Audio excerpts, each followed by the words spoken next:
Good morning class. आज हम कविता पढ़ेंगे। क्या पढ़ेंगे हम? कविता। और हमारी कविता का नाम है दो मुझे खुला आकाश। क्या नाम है हमारी कविता का? दो मुझे खुला आकाश, यानी कि मुझे खुला आसमान दो।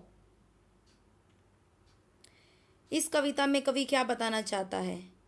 चांद सूरज। इस कविता के माध्यम से कवि यह बताना चाहता है कि चांद, सूरज, बादल, हवा, तितलियां, नदियां, पहाड़ आदि प्राकृतिक आपदाओं के बीच रहते रहते हम सब सहज रूप से घुलने मिलने के लिए बेताब हो जाते हैं। कवि क्या कहता है कि चांद, सूरज, बादल, हवा, परिंदे, तितलियां, इन सब के साथ रहते रहते हम सब इनसे घुलने मिलने के लिए, यानी कि इनसे मिलने के लिए बेताब हो जाते हैं।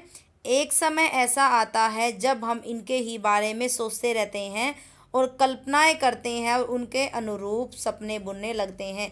यानी कि एक समय जब ऐसा आ जाता है, जब इतना सोचते हैं बार बार इनके बारे में, तो कल्पना करते हैं और उनके अनुरूप ही, यानी कि उनके समान ही अपने सपने बुनने लगते हैं।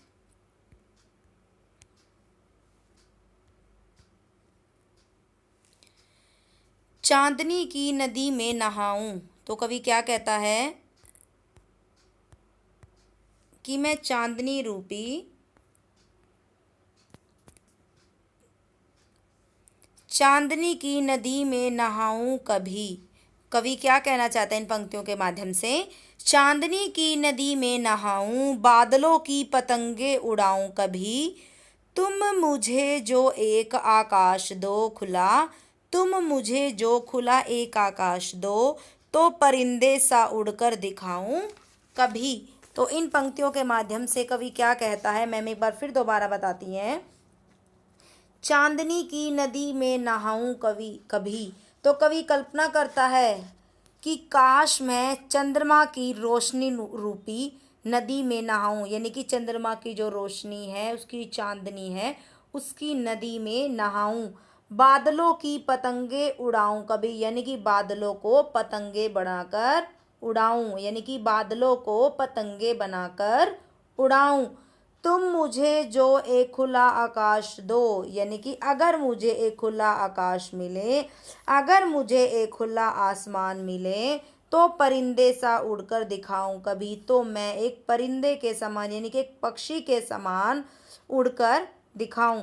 तो कवि कहता है कि अर्थात अगर मुझे कभी मौका मिले या अवसर मिले तो मैं भी आसमान को छूकर दिखाऊं।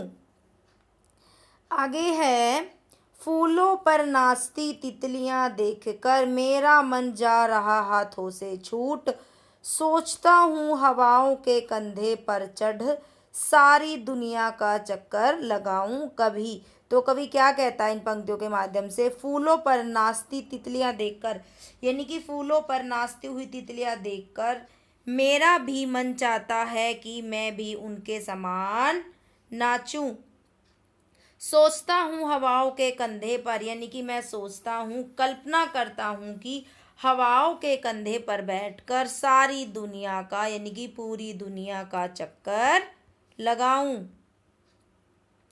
आगे है, एक सपना था कल रात आया मुझे। कवि क्या कहता है कि एक सपना कल रात आया था मुझे, पर्वतों ने, यानी कि पहाड़ों ने जैसे बुलाया मुझे। तो यहाँ पे कवि क्या कह रहे हैं कि मुझे रात को सपना आया और पहाड़ों ने मुझे बुलाया।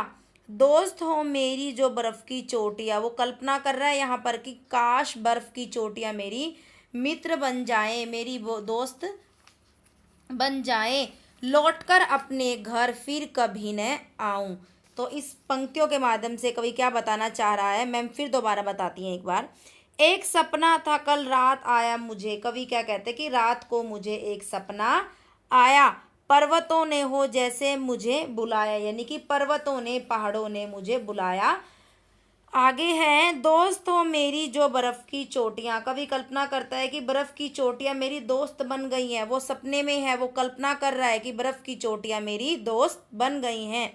लौटकर अपने घर फिर कभी न आऊं, अपने दोस्त को छोड़कर मेरा घर आने का मन नहीं कर रहा है।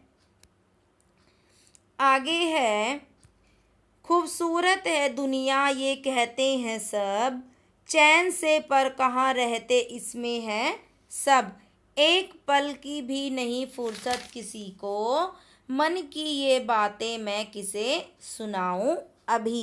तो इन पंक्तियों के माध्यम से कवि क्या कहना चाहते हैं, खूबसूरत है दुनिया ये कहते हैं सब। तो कवि कहते हैं कि पूरी सब इस दुनिया को बहुत खूबसूरत बताते हैं, बहुत सुंदर बताते हैं।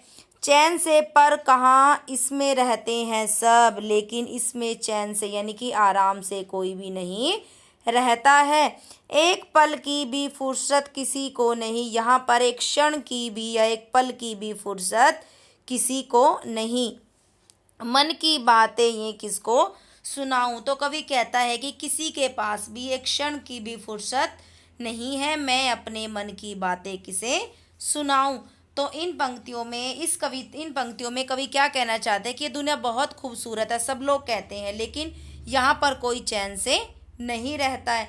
किसी के पास भी फुर्सत नहीं है कि मैं अपने मन की बात सुनाऊं।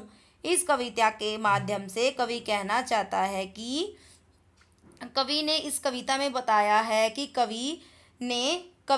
बताया है कि व्यक्ति स्वतंत्रता पूर्वक यानी कि आज़ादी पूर्वक जीवन जीने की बात कहता है। किस चीज़ की बात कही है, यानी कि स्वतंत्रता पूर्वक जीवन जीने की बात कही है। यानी कि कवि चाहता है कि वह ऐसे जीवन की कल्पना करता है, कवि ऐसे जीवन की कल्पना करता है जिसमें वह प्रकृति के साथ रहकर अपनी मन की इच्छाएं पूरी कर सके। मैम एक बार फिर बताती हैं, कविता के माध्यम से कवि ने बताया है कि व्यक्ति स्वतंत्रता पूर्वक जीवन जीना चाहता है, यानी कि बिना रोक टोक का जीवन जीना चाहता है।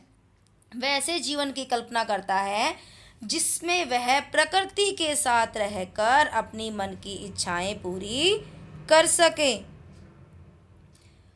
Okay class, bye.